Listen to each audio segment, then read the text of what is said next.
Се скенираат трошоците, ресорните министри реферираат колку пари и за што се потрошени и што треба да се направи. Министерството за финансии го подготвува ребалансот. Министерот Драган Тевдовски најави прагматичен буџет. Ќе се крати од комодитетот на луѓето на власт, порача тој. Ќе направиме се што е во наша надлежност да добиеме еден буџет кој што ќе биде прагматичен, имајќи ги во предвид и обврските оние обврски кои што се наталожени со години, а истовремено и да дадеме можност на нашите реформски приоритети. Но како ќе се финансира кусокот на пари во буџетот останува неизвестно. Дали ќе има нова еврообврзница како што е предвидено во буџетот или ќе се оди кон задолжување од домашниот пазар.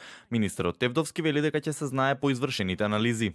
Ние ги оценуваме можностите.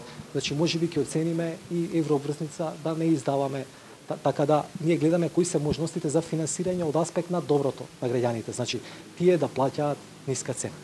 Гувернерот Димитар Богов неодамна изјави дека клучно е да се стабилизира јавниот долг и го советуваше министерот да се задолжува на домашниот пазар зашто има вишок пари. Народната банка предвидува растот на економијата годинава да биде 2,5%.